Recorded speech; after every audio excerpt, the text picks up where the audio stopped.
Have you ever tried to rent an apartment, only to find out the landlord's crazy, the roommates weirder, and the rent, well, the rent could pay for a house? Guess what? Ancient Chinese people had the exactly same problem. 2,000 years ago, they were already arguing over rent, leases, and deposits. Yup, humanity's oldest tradition, complaining about housing. Part 1, Ancient Airbnb, the earliest rentals. Let's start from the very beginning, way back in the days of Emperor Yao, around 4,000 years ago. Even back then, people were renting rooms. A famous recluse named Xu You once refused to be emperor, and instead, he rented a place at a roadside inn. So basically, the first Airbnb guest in Chinese history. By the time of the Southern dynasties, wealthy merchants realized, hey, why not make money renting places? They built giant buildings with shops, warehouses, and rooms for rent, like an ancient type of a shopping mall plus apartment complex. Congratulations, you just invented real estate capitalism. Part 2, Tang and Song dynasty, rent crisis hits hard. Then came the Tang dynasty, when the economy exploded, and so did rent prices. Take Bai Juyi, a famous poet. He earned a good salary, 16,000 per month, but still couldn't afford a house inside the city. He rented for 18 years and commuted from a nearby village on horseback. He was working the Tang Dynasty equivalent of a 9-5 with a 2-hour commute. Fast forward to the Song Dynasty, the things got even wilder. City land became so expensive. People said every inch of land is worth its weight in gold. Middle-class officials couldn't buy, so they rented, giving rise to professional landlords called house money grabbers. Yup, the first real estate agents. They even had an industry guild, the world's earliest zero group, except with screws and bamboo pens. And guess what?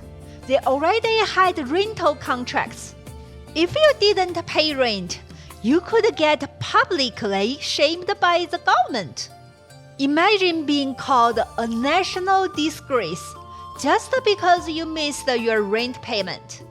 Part 3, when government stepped in, public housing. With rent prices out of control, even emperors decided to get involved.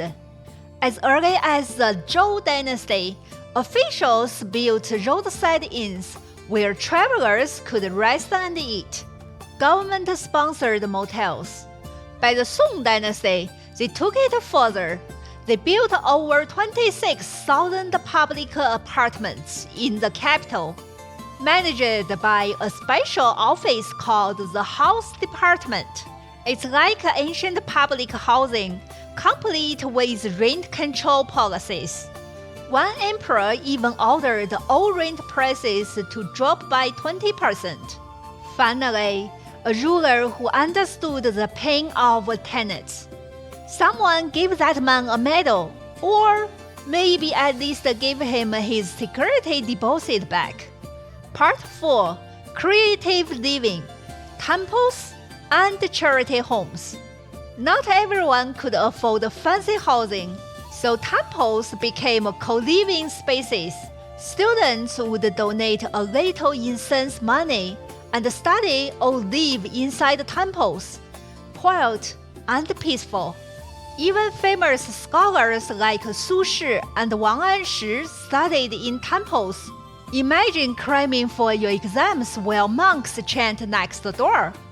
That's ancient student housing, spiritual but still stressful. And for the poor, there were charity hostels like compassion homes and blessed gardens. offering free food and shelter, one of the earliest social housing programs.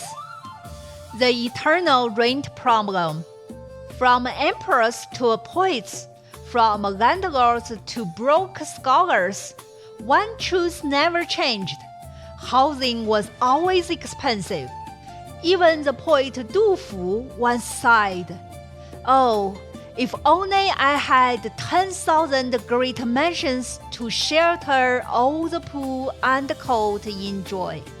2,000 years later, we are still waiting for that wish to come true.